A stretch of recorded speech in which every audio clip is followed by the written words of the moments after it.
Hello everyone, welcome to our Let's Play series of Pillars of Eternity 2. This is Colonel RPG as usual, and I'm very happy that you're supposed to join me today here next to a ruined tower. We're going to Tikawara, and we're very close. We find a ruined tower rising up from the top of a low hillock.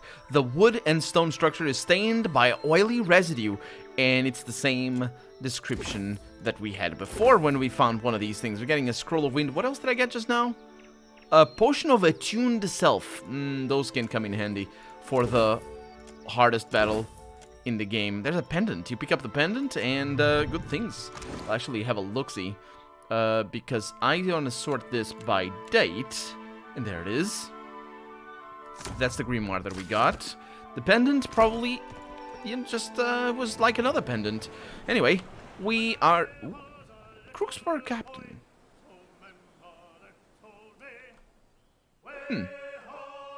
It's just many Crookspur captains, I assume. Tikawara is over there, and we're going north because we need to go over there. I wonder how I can... Ooh. I want to go into this island now. How do I do... Oh, over there. Okay. Good. Let's just explore things.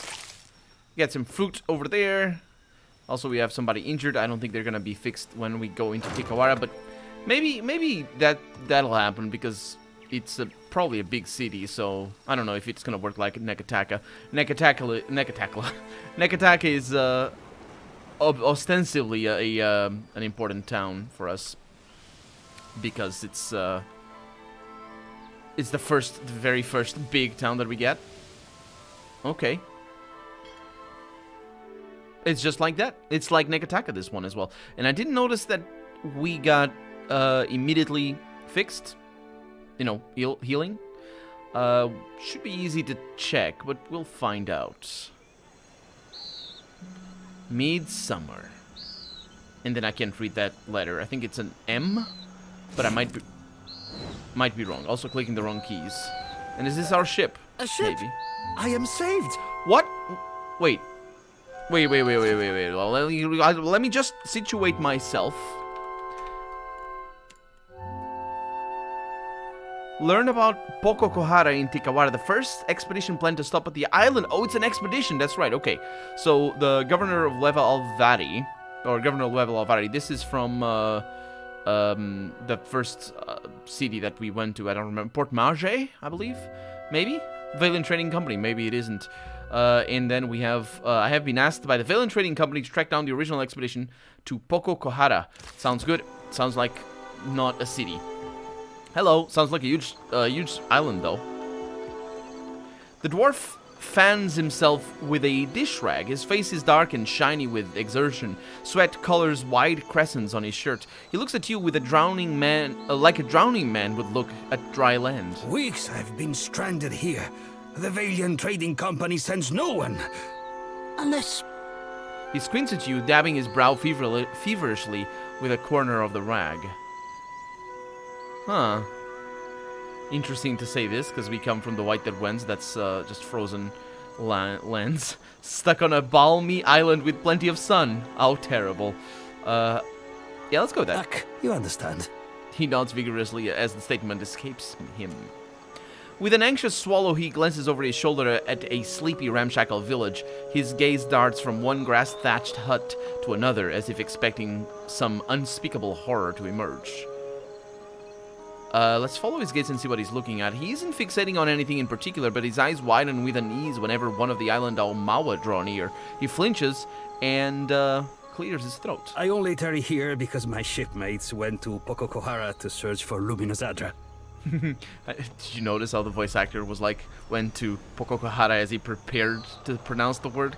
Because you normally would say went to Pococohara. Or maybe it was a decision just to make it understandable. Because if you just say went to Pococohara, you kind of like, what's the word you're saying? But anyway. I worry that Ruano, the local chieftain, gave Captain Bez and my crewmates a false lead. He knots the rag in his hands, pulling it taut. Or didn't know the way himself and was just trying to impress the outsider. Ugh, this is a terrible place. Why would he do that? Why would I go bobbing for reason in shark-infested waters? You get a pass because I like that one. Yeah. It's, yeah. The shark's ear might mean something different. Maya folds her arms and grins, and Takeo raises his finger to speak up, but slowly lowers it. Ruano was the last to speak with the captain before she set sail. He squats in the hot northeast of that pitiful market. I would have joined her, but my stomach...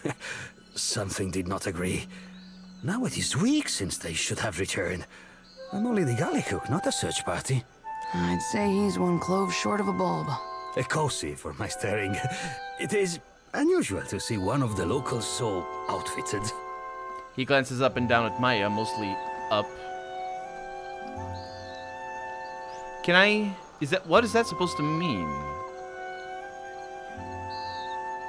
Is he looking at her chest? If you look up, oh, because he's small. Right, okay, yeah. I was associating... Hoggling. No, that's not what he's doing.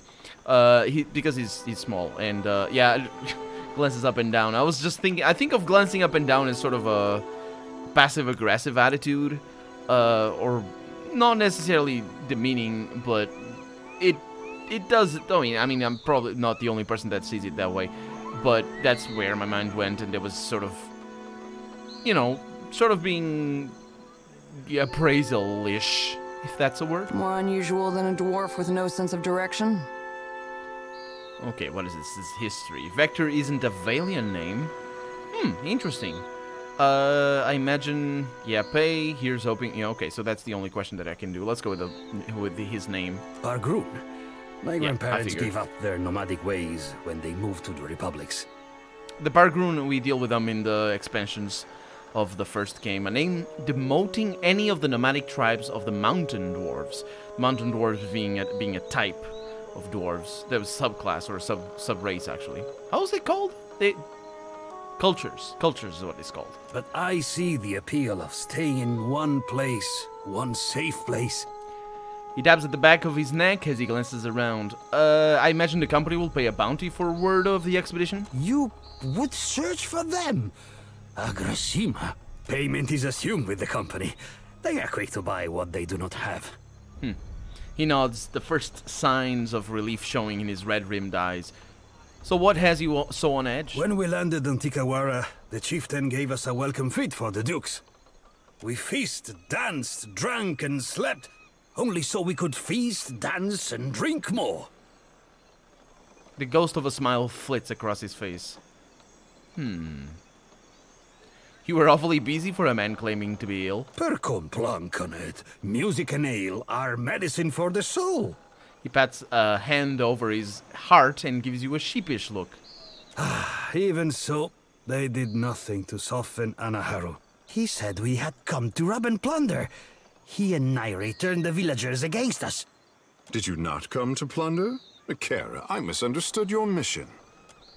He flinches back from Takeo, his eyes wide with alarm until he clears his throat and focuses back on you. After that, we slept on the boat and took turns watching the shore. Except for me. I had to rest and recover, of course. But in the early hours, our lookouts Ruano and Anaharu disappeared together. Where did they go? I am sure I do not know. All I heard was that they left the village. And by the afternoon, only Ruano returned. Now no one here will even talk of Anaharu. Suspicious, no? Our captain was eager to leave before the winds changed again. You mentioned Nairi? The priestess. She imagines me in the jaws of our fish goddess. I know it. She lurks in the shrine next to that awful statue. I cannot stand her wicked looks, but if she does not scare you, then maybe you talk to her. Her wicked looks? What does that mean? Does she look at you wickedly, or does she look wicked? The captain left all but the essentials with me. I have sustained myself trading with the villagers. Ekosi, but I'm almost out of ale. I asked him for trade. And he has some trade, which is great, because I don't need anything. Or maybe I do. Let's see. He's got Akina's tricorn. Was this one of the special items that were added with a patch to the first game? Ranged dagger? It wouldn't be, because that was a... Oh, that's right. That patch was, Oh, that's very right. So there was a patch added to the first game when Deadfire was announced, and it was with 4 items. There was like this trader that had 4 items, 4 special items from the Deadfire archipelago. So I wonder if those items made it here into this game. There were some really I cool must items. watch the supplies at the trading post. You will come to check on me, yes? Maybe. I bought most of them, if not all of them, in the playthrough I did on Twitch, because of the one on the one I did on YouTube I What can I do you for? I didn't have the thing. Speak freely. The patch. It wasn't out yet. Aye, aye, Captain. Good. Let's have a chat. Are you the wicked woman? Maybe. Probably not. Many outsiders buy my crafts, I say, she says. Indeed you do. That's a really cool... It's not often that we see beaches like this. I've never seen this in video games, but it's how... Well, I don't know what makes beaches or the sand do this. The water is not actually realistic. The water is 3D in this game, by the way. It's not completely realistic, but this is very much so. I'm used to seeing water like this, or beaches like this, but I don't usually see that in video games. It's kind of weird. I wonder why. Oh, what have I just done? Did you notice how the sound went out? Did I press Alt Tab somehow? Anyway, maybe I have. Pakehu over there. No body over here. Lagofeth. They're imprisoning Lagofeth. Lagofeth Quit are... your chirping. I have no fish for you. We also meet them in the expansion. Pakehu has no time for them. Full tides. The fisherman lowers his head in greeting and wipes his hands on his sarong, which is mottled with fish guts. He doesn't meet your gaze. Why are those Lagofeth caged? Himwihi and the other Mataru found them when they explored the island. He looks at the creatures with mingled trepidation and disgust. They bare their teeth in response, flies buzzing around their clouded, gunky eyes and dull patches on their scales. Said maybe we train them to build. And if the soil and sea are misers here, then we eat them. He shrugs, scratching at his incurved belly. I believe that's because he's hungry. Adair's hand begins to drift slowly towards his weapon. He blinks at your companion impassively, glancing towards the sea with an air of mild impatience. Huh. What can you tell me about Tikawara? The high tide is stingy with fish, and the low tide even more so. He points down to the beach to a lonely rack strung with a few scrawny fish. Well, the fish do not swim to you, brother? Strange. Akira, for Ngati does not bless us all equally. Pakeo swallows and glances towards the sea. What more you need? Nothing. Huh. So we could free the Lagofeth. Although there's really no reason to do that. It is interesting. It is interesting that they're... I don't know.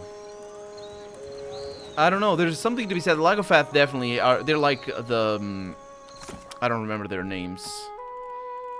What are they called? The little beasts.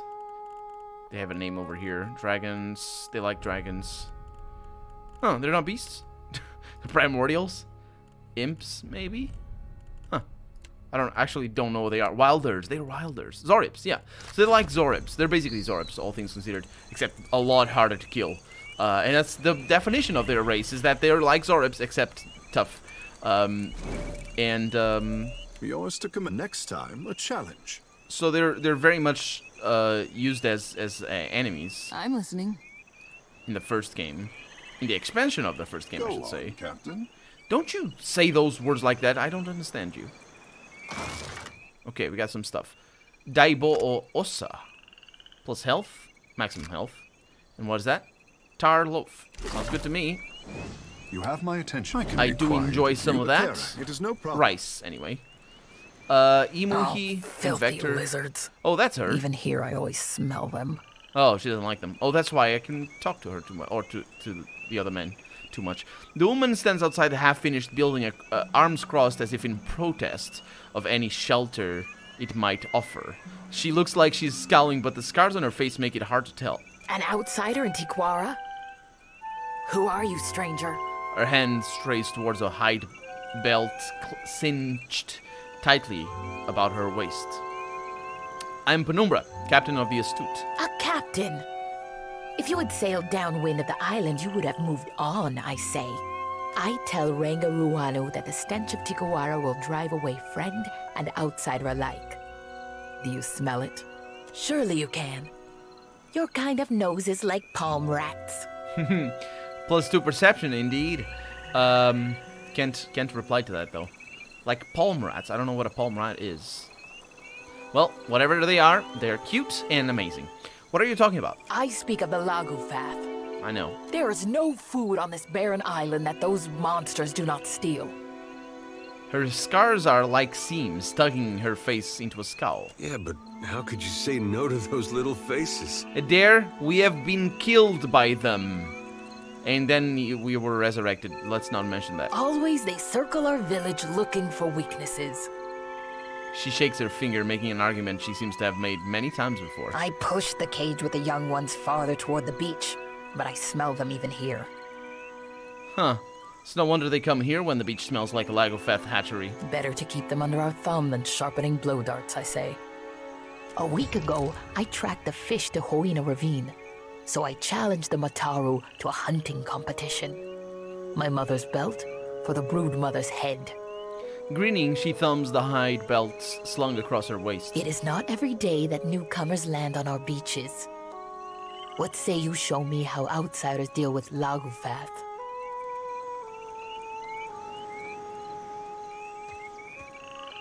A little competition sounds like fun. Understand, they are animals. You must rely on blades, I say, not words. Yeah, that's the problem. It's kind of interesting that they define them as that. Animals that, you know, if you can't be talked to, it's animals. Especially in a world where you have ogres. Actually, ogres do use words, but you have the Zoribs for sure, and the spider ones. We've met one already in this game, but they're actually, I think actually we've met more than one, but we have one in our ship. The Githyanki looking. It's not Githyanki. They're the other ones. I don't remember their names, but I can show you in the ones. Those as well, they don't talk to you, but I mean, aren't we all animals? But it is interesting. Let's find out. Let's find out how this game treats them, because the first one really didn't allow us to befriend these creatures at all, but also it didn't put us in a position where we could consider it. So it's like, you know, simple, easy peasy. It's like killing what's the name of the little dog-like creatures? Kobolds in Dungeons & Dragons or something like that. Or actually, not necessarily in Dungeons & Dragons, in the settings that have kobolds. But anyway. Hunting tales of our ancestors say the brood will scatter when their fish Ranga is killed. No need to chase the children if you cut the head from the mother. Yeah, it's only they'll chase me back when they're big.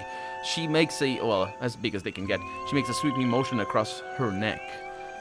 So, what are you doing with this shipwreck? The Ranga wanted a trading post. She glowers at the strange building, which appears to be part scaffolding and part shipwreck. He said it will bring more Valians like the sweaty dwarf. Then they will bring food and supplies and their sweaty money.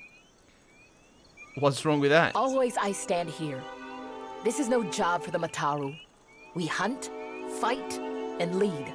She paces next. We've heard this story before as well in that village, that big village in next to Port Maget. She paces next to the trading post, restless energy practically quivering through her arms and legs. Why aren't you hunting and fishing? Or fighting, sorry. What is there to hunt on this heap of rock and moss? No game, only Lagofath skulking in Hoina Ravine. Even the antelope know there is no fit home. The grasses are thin and the trees are like a child's bones. Small and soft. Even to build this, we must hike up the mountain for wood. She's the trader. We can hire adventurers, place to rest, and also buy supplies. Let's buy supplies. Am I a Kuaru?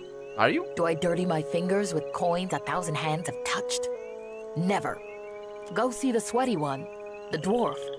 He washes his hands sometimes. Okay, I need a place to rest then. You will never meet a more welcoming tribe. She thrusts her face inches from yours and glares at you as if daring you to disagree. And bear in mind that I am an Orlan, which means she needs to bow down. Also, she's probably a Mawa. I don't know. I think she's a Mawa because of the tattoos. The Mawa tend to have tattoos, but obviously tattoos are for any person. See?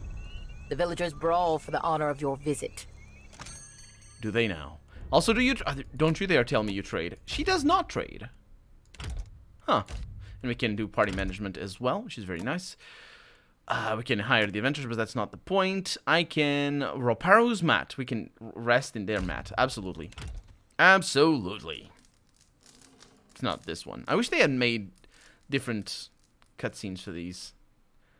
They add a lot to the nostalgia of any game, I find. Anyway, I really enjoyed the cutscenes, or the single cutscene in Baldur's Gate, so whenever I go back to that game, I'm like, it's so nice to sleep and see that rat across the floor and whatnot.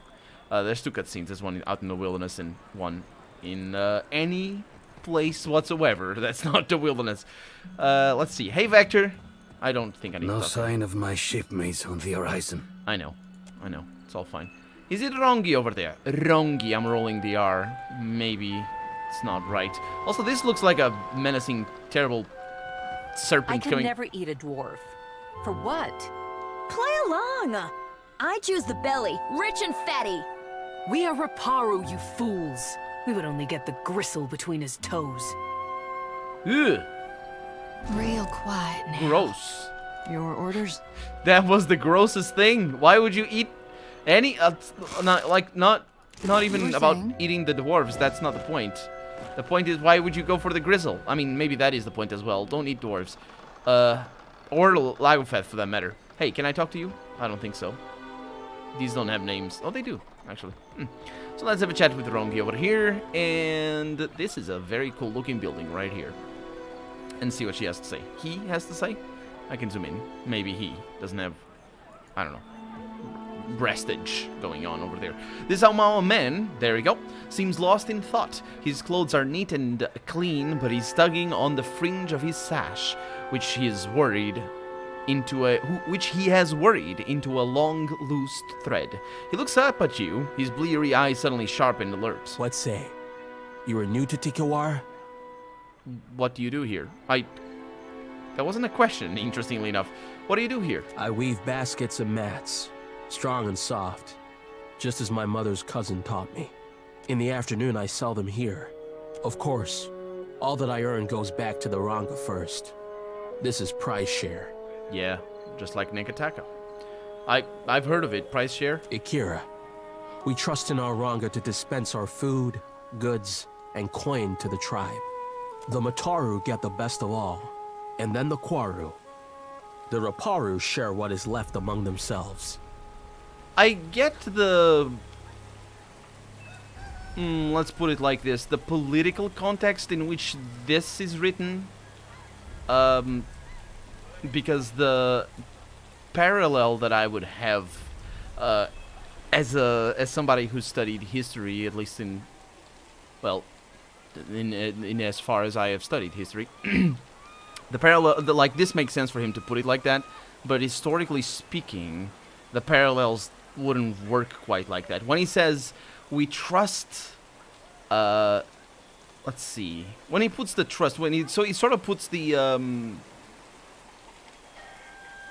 like, his speech would make sense if he were aware, which he probably is, of how, for example, the Valiant do their the trading and their private earnings and all that sort of stuff. In a cooperative, or actually tribal, I guess would be. Would it be tribal? Would it necessarily be tribal?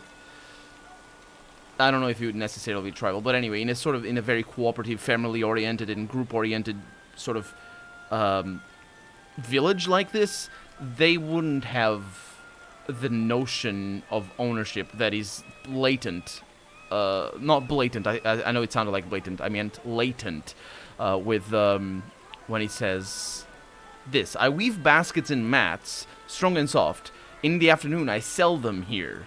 But here, when he says all the I earn, specifically, yeah, I guess this sentence over here, all that I earn, this is him telling me that those are his mats.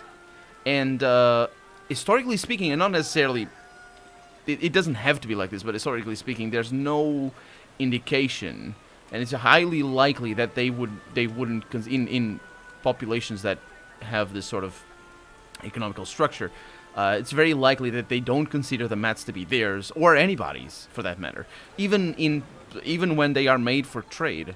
So that it's not like goes back to the Ranga. It doesn't go to him in the first place. It's just, you know what I mean? You know what I mean? I asked, you know what I mean, twice, so you must know what I mean. I don't know why I asked it twice, but anyway, that's an interesting thing. What I mean by that is that it makes him sound like he's trying to explain a convoluted and different way of doing things, and he's aware that we, as actually would be dear Woodens, don't do it like that. Don't have this sort of cooperative. I guess cooperative is the word, but anyway, way of sharing resources and you know, fruits of their labor. The Mataru get the best of all, and then the Kuaro, yeah, because then there's the caste structure, which is again very traditional of I say traditional, but very typical, I guess, of proto-historic European tribal societies. Let's put it like that, because those are the ones I'm referencing, not others, because I haven't studied others. Mukumu sees to it that Tamao is made an example of what breaking prize share looks like. It is also interesting, the word itself, prize share. And it is funny, and they do it. It's not the first. It's not the only occasion where they do it or Obsidian specifically does it. The first game had it as well, and Tyranny has it as well, which is really cool. I like it. Which is complex words that don't translate easily get translated into multiple words into English, and that is really cool. I remember in Tyranny there's the are we? Yeah, we're going the right direction, I suppose. In Tyranny, there's this beast woman who speaks in like 3 words all at the same time sometimes, and specifically, it makes it sound like she's just conveying a complex feeling that she doesn't have a single word in English to convey. So yeah, it's pretty cool. A seasoned Huana woman rests her elbow on the drum like it's the only thing keeping her upright. That's... Also, we've seen this portrait before. She's just chilling. She pats the hide skin, the percussion no more effortful than a sigh. She opens her eyes as you approach. Blinking, she crosses her arms and regards Takeo with a patient, expectant look. Tiana, what a surprise. I say, I could not find you after your Ranga moved the tribe. She pats his hand before calmly pulling away from his pouch. Takeo blinks and clears his throat, looking elsewhere. What pouch? Wait a minute. Oh, yeah, that wasn't a reaction. He steps forward, Takeo does, and clasps her hand, smiling warmly. From his touch, not pouch, sorry. Touch. From his touch. I thought I had met her, but it's only the portrait that's similar, if not necessarily the same. What did you do to deserve that? I say I will leave the thinking to the days after this guppy loses his tail. She nods at you, smiling, and rests her palm on the skin of her drum. She also doesn't say much. I'm Penumbra, captain of the Astute. One of her eyebrows arches up with an unspoken question. She squints down at the dock and nods towards your boat. She touches her brow with 2 fingers, and she gives the drum a pair of playful taps. That may have been an introduction. What do you do here? Let's take the hint, because it's pretty obvious. What do you do here? Exaggerating her movements, she shields her eyes and scans the horizon. Then she points off at a distance, kicks her legs up with youthful glee, and pretends to pound on the drum with wild, enthusiastic beats. Which is interesting. She pretends to do it, so you can imagine her just sort of holding shy of actually touching the drum. So she's sort of doing the motion, but not doing it, so that's pretty cool. Shrugging, she lets her hand fall to her sides once again. I want to say that, but I want to do it because because she might want to join me. I'm gonna save the game because I want to just see if that takes us anywhere, and if it doesn't, canonically we're not gonna say this for reasons. Don't you speak? A deep, wrinkled scar traces a winding path down her neck. She tilts her head to the side and beckons you to look closer. For a moment there, I recalled Ri. What was her name from Tides of Numenera? She also had a scar, if I remember correctly. The tangle and shape look like the mark of a boar's tusk. She raises one finger and points down to a dried hoof knotted to her belt. Then she makes a gesture of pulling back and releasing a bowstring several times in rapid succession. Grinning, she snaps her fingers and leans once more against the drum with a satisfied sigh. I admit it. I like this one. Yep. Oh, this unlocks more things. Yeah. Sure, canonically we did say that then. I'm gonna tap on the surface of the drum. I would look at her before I do that, but still. You play a short, hesitant beat. She bites the inside of her cheek and considers before drumming a quick response with her knuckles. Then she beats a harder, faster rhythm and steps back, grinning at you. I'm not good at this! I'm a chanter, though. I'm good at this. Play something together, that'd be cute. Yeah, let's start a beat you can share. So that's the same, that's together still. Humming under your breath. Her eyes widen and she steps back, taken by the rhythm of your beat. She glances up at the drum as if for the first time and pauses to caress its hide. She eases in closer, your shoulders touching, and beats on the drum fast enough to build the tempo without outpacing you. Her rhythm response changes the tune, introducing complexity while keeping the spirit of the original alive. She closes her eyes and sways in place. The flow of her movements make the beat look effortless, but her arms are a constant blur. In the village below, heads begin to bob. Furrowed brows momentarily relax. Finally, she breaks the rhythm and steps back, shaking out her arms and sucking in deep breaths. She tips her head to you, gratitude and recognition mingling in her exhaustion. Get a room, you two. I was gonna say, this is so intimate and nice. And intimate in a way that only people who play music can really tell. It's really cool. Like, this is just skill, and it's so good when it happens. Like, they're obviously, I mean, Penumbra and, I don't remember her name. I don't know her name. Actually, did, I don't think Takeo said her name. But it's so good. It's such a great thing to play well and play together. It's fantastic and awesome. Anyway, with that, it's time for us to leave because we're out of time. So for right now, I'm Colonel RPG, and this has been Pillars of Eternity 2. I really hope you've enjoyed it, and if you did, go ahead and leave a comment, like the video if you want to see the next episode come out sooner rather than later. But above all, thank you so much for watching, and I hope I'll see you next episode. Bye-bye.